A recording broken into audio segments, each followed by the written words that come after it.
believe this is Raymond Nelson, 532 Highland Street. Okay, once, twice. Okay. Mr. Quincy Stewart.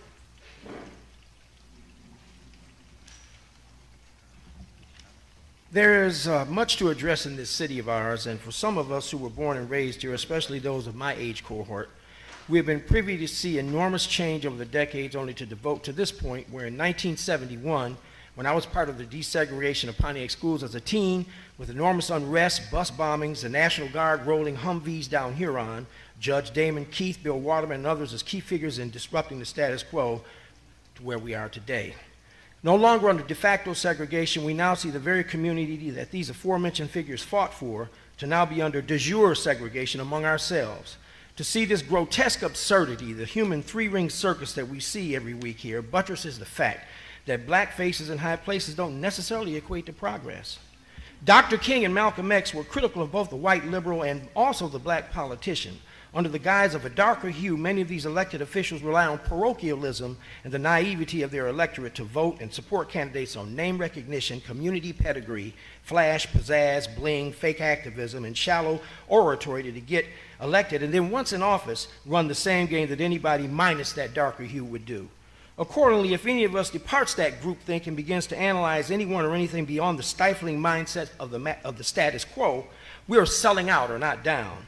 To be black is necessary but not sufficient. The Pontiac political game that has been played ever since 1973 from Holland on down has been for the most part a cavalcade of ego-driven, unprepared local opportunists who relied on the nullifying parameters of, I am from Pontiac. Yet when we look at sports teams, we have no qualms about where any player is from as long as they can score. We question someone's loyalty to being black if we do not adhere to the established narrow local mindset, yet these same folks who run that line are nearly always missing in action when battles of substance and perspicacity is required.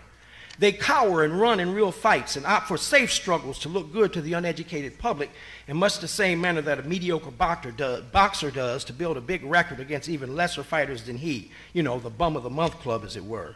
Many of these opportunists have checkered pasts or have questionable integrity who, with little else to play with, will default to maintaining the status quo, ineffective as it may be, in hopes that the people have either short or no memories.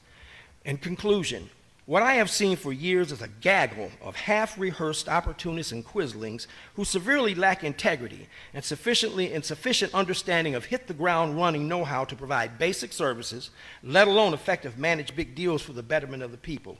Instead, we see the better-rehearsed and better-informed out-of-town slicksters ultimately benefit, while the people, time and time again, are left only with the noxious fumes of failed campaign promises, continue to watch from the outside, and have to lean into survival.